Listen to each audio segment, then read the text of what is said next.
It's the weekend before Thanksgiving, and there's a lot to be thankful for. We're honoring those who live to serve, protect, and even save our lives. Plus, a whole new meaning to the phrase BFF, best friends forever. Find out how 30 years after meeting in high school, she's saving his life. Thankful for her that I met my angel. My angel came into my life. My blessing comes from watching him one day see his grandchildren. And it's the 60th anniversary of the HEB Holiday Parade. What's new, what's fun, what's exciting? We're giving you a sneak peek. Great day starts now. And now here's your host, Deborah Duncan. Good morning, everybody, and thank you so much for joining us. I am standing here with some of Houston's finest. These are people who come to you in your greatest time of need. And the reason why we're out in the lobby is we're keeping them separated from a guest on our show today who says he would like to thank the people who saved his life. He's going to get a chance to do that in just a minute. So you guys hang tight, and gal, hang tight right out here. Great day is starting right now. All right, good morning, everybody. Good morning.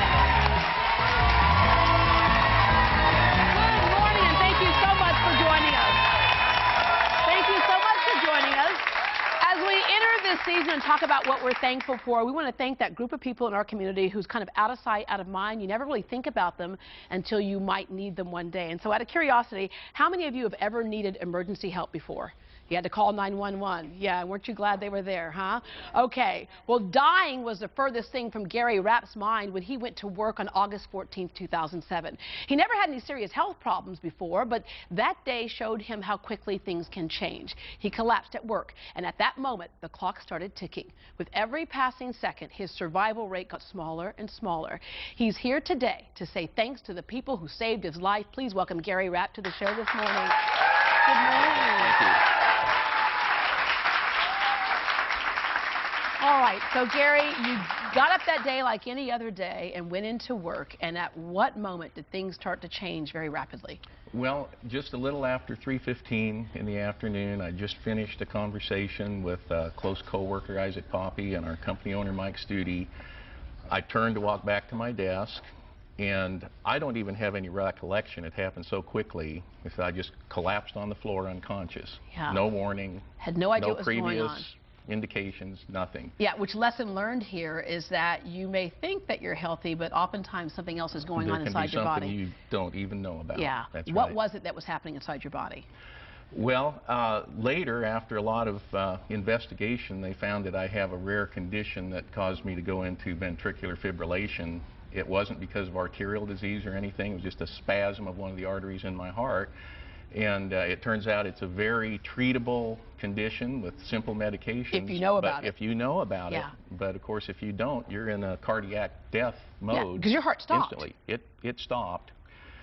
They said that I was breathing for maybe a minute or minute and a half before I completely stopped breathing. My coworker Isaac said I was literally as blue as the shirt I'm wearing here. Wow. And that set off a little panic mode in the office. Of course, someone says it call did. 911, but in the meantime, the seconds or few minutes it takes for them to get there were critical for you. Right. And so there was someone in the building. Yes. Well, thankfully, Isaac started checking me out immediately, and without even waiting to do any extensive diagnosis, he told Mr. Studi to call 911. He shouted out down the hallway, "Come in here quick, Gary's having problems." And our receptionist came running in, and she immediately started doing compressions on me. Right, and the key is she knew how. Now, is that Gay Wintraub? No, actually, Gay is the next part of the story. Our business administrator, Angie Bynum, who felt like she just didn't know what to do, ran in a panic next door to the Watts Law Firm, and ran in and said, "Does anybody here know CPR? We need somebody with CPR right now." And Gay and her co-worker, Dwight Atterbury, both knew CPR, and they came in immediately. And she's were coming proficient. in right now, so please welcome Gay to the show this morning. Great.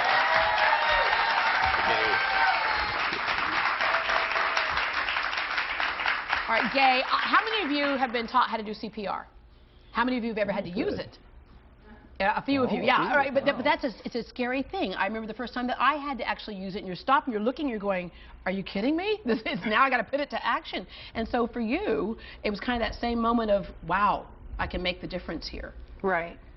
You know, when they came in, I actually thought she had just asked, does anyone know? But it was so nonchalant that I thought they were trying to sell us to take classes.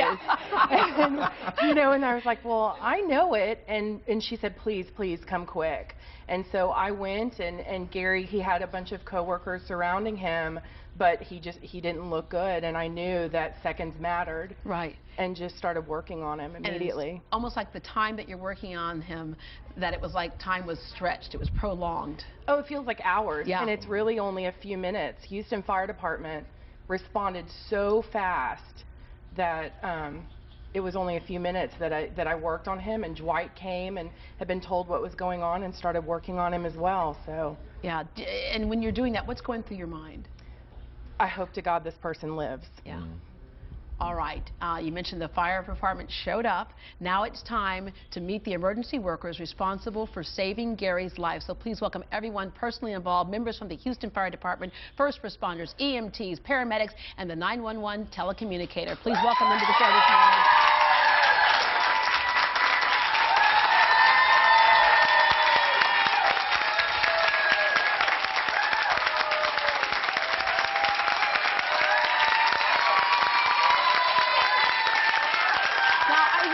Take a look at this.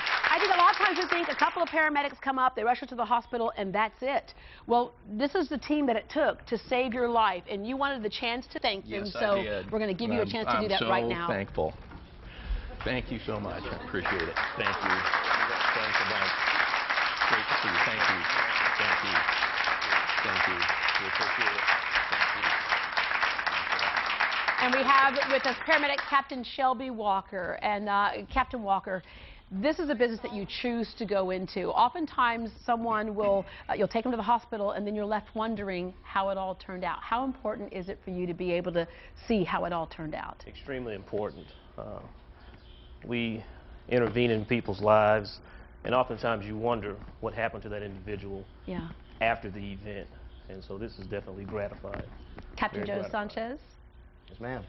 For you, what's it like and how important is it for you to see Gary here today? It's good to see that we're able to do some good for some people. I mean, I know we make a lot of runs. We do, hopefully, I think we do lots of good for lots of folks.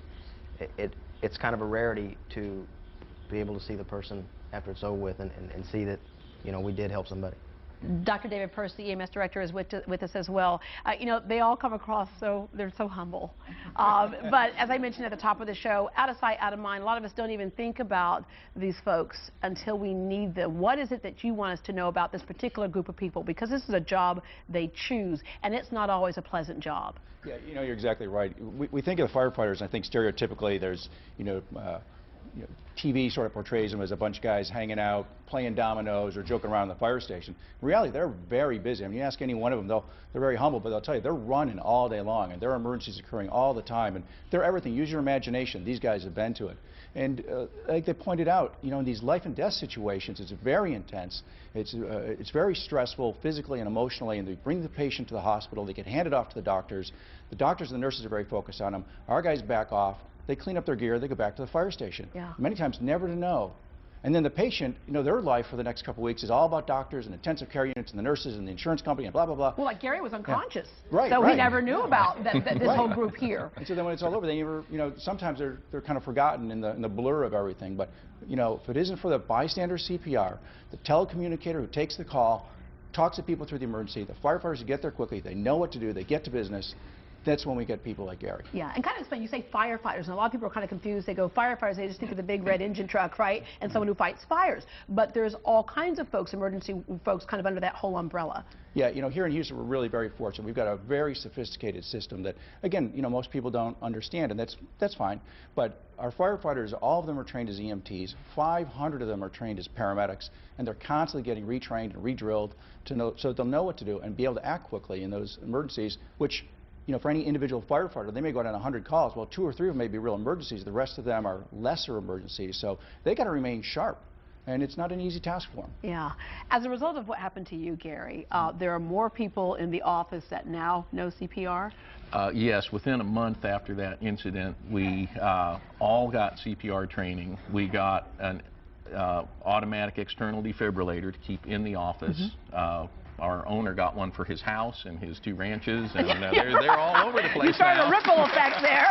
And Dr. I'm a huge proponent of having AEDs around because the fastest EMS crew in the world can't beat somebody running down the hall to grab the AED and at least get the process started. You know, but, you saved a life. Yeah.